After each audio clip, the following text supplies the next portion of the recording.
Hi friends, welcome to Sunitha kitchen. ఈరోజు మన ఛానల్లో ఆకుకూరతో మసాలా వడలను ఎలా ఈజీగా ప్రిపేర్ చేసుకోవాలనేది చూపిస్తానండి. అది కూడా హెల్తీగా నేను పాలకూరతో చేస్తున్నాను. ఈ వడలు చాలా రుచిగా ఉంటాయి, క్రిస్పీగా ఉంటాయండి. పిల్లలు పెద్దలు ఎవరైనా కూడా చాలా ఇష్టంగా తినే విధంగా ఉంటాయి. ఇప్పుడు తయారీ విధానాన్ని సింపుల్గా చూసేద్దాము. ముందుగా అయితే 200 గ్రాముల పచ్చిశనగపప్పు తీసుకొని శుభ్రంగా కడిగి తర్వాత వాటర్లో నానబెట్టి పెట్టుకోవాలండి. ఒక 2 గంటల పాటు నేను ఆల్రెడీ ఈ పచ్చిశనగపప్పును నానబెట్టాను. 2 గంటల తర్వాత వాటర్ అంతా కూడా వంపేసి ఒక గిన్నెలో పెట్టుకోవాలి. ఇప్పుడైతే ఒక చిన్న మిక్సీ జార్ తీసుకొని 1 ఇంచ్ అల్లం ముక్క, 4 పచ్చిమిర్చిని ఇలా కట్ చేసి వేసుకుందాము. అలాగే వీటితో పాటు 1 టీ స్పూన్ దాకా జీలకర్ర వేసి కచ్చపచ్చగా గ్రైండ్ చేసుకోవాలి. ఇక్కడ చూస్తున్నారు కదా, ఇలా గ్రైండ్ చేసుకోవాలి, లేదా వీలైతే రోటిలో దంచి పెట్టుకోండి. ఇప్పుడైతే నేను ఒక మిక్సీ జార్ తీసుకొని పచ్చిశనగపప్పుని ఇందులోకి యాడ్ చేశాను. ఒక 2 టేబుల్ స్పూన్ల దాకా పక్కన పెట్టానండి. ఇప్పుడు ఈ పచ్చిశనగపప్పును కూడా ఇక్కడ చూస్తున్నారు కదా, ఇలాగా కాస్త కోర్స్గానే గ్రైండ్ చేసుకోవాలి. ఇలా కాస్త పలుకుగా ఉంటేనే టేస్ట్ బాగుంటుందండి. ఇప్పుడు ఇందులోకి ముందుగా గ్రైండ్ చేసి పెట్టుకున్నటువంటి పచ్చిమిర్చి, అల్లం పేస్ట్ని వేసుకుందాము. తర్వాత ఒక రెమ్మ కరివేపాకును చిన్న ముక్కలుగా తరిగి వేసుకోవాలి. అలాగే పక్కన తీసి పెట్టుకున్నటువంటి పచ్చిశనగపప్పును వేసుకుందాము. అలాగే ఒక మీడియం సైజు ఉల్లిపాయను ఇలా చిన్న ముక్కలుగా తరిగి వేసుకుందాము.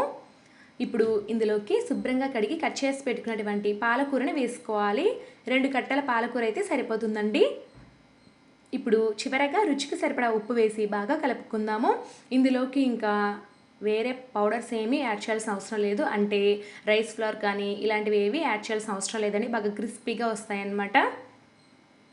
ఇలా బాగా కలుపుకున్న తర్వాత ఒకసారి సాల్ట్ అనేది చెక్ చేసుకోండి. సరిపోకపోతే ఇక్కడే యాడ్ చేసుకోవచ్చు. ఇప్పుడు మిశ్రమం అనేది రెడీ అయిపోయిందండి. ఈలోపు డీప్ ఫ్రైకి సరిపడా ఆయిల్ని ఒక కడాయిలో వేసి వేడి చేశాను. ఆయిల్ బాగా వేడిగా ఉన్నప్పుడే నిమ్మకాయ సైజ్ అంత మిశ్రమాన్ని తీసుకొని ఇలాగా అరచేతిలో ఒత్తుకోండి. ఇలా వడల్లాగా కాస్త మందంగానే చేసుకోవాలండి, చాలా బాగుంటాయి.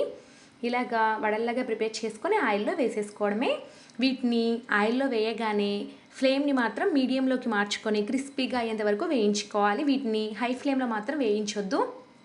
పైన వేగినట్టుగా ఉంటాయి కానీ లోపల పచ్చిగా ఉంటుందండి.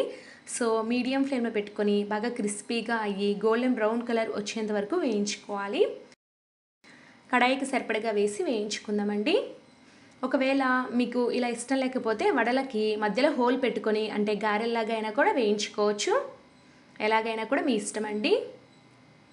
వీటిని మాత్రం మనం గోల్డెన్ బ్రౌన్ కలర్ వచ్చేంత వరకు వేయించుకోవాలి. ఇక్కడ చూస్తున్నారా, లైట్ గోల్డెన్ కలర్ వచ్చింది. ఇంకాస్త వేగాలండి. అలా వేగితేనే బాగా క్రిస్పీగా వస్తాయి. కాసేపటి తర్వాత చూస్తే ఈ మసాలా వడలు బాగా మంచి కలర్లోకి వచ్చేసాయి చూడండి. గోల్డెన్ బ్రౌన్ కలర్లోకి బాగా క్రిస్పీగా కూడా అయిపోయాయండి. వెంటనే వీటిని కిచెన్ టిష్యూలోకి తీసేసుకుందాము. మిగతా మిశ్రమాన్ని కూడా ఇలాగా వడల్లాగా ప్రిపేర్ చేసుకుందాము. అన్నిటినీ కూడా వేయించుకున్న తర్వాత ఒక 5-6 పచ్చిమిర్చిని మధ్యలో చీలికల్లా కట్ చేసి వేయించుకున్నట్లయితే వీటిని నంచుకుంటూ తినేసేయచ్చు. చాలా బాగుంటాయండి స్పైసీగా. సో ఫ్రెండ్స్, ఖచ్చితంగా ట్రై చేయండి. ఈ స్నాక్ రెసిపీ మీకు ఖచ్చితంగా నచ్చుతుందండి. పిల్లలకి ఈవినింగ్ టైంలో చాలా క్విక్గా తయారు చేసి పెట్టచ్చు ఈ వడలని.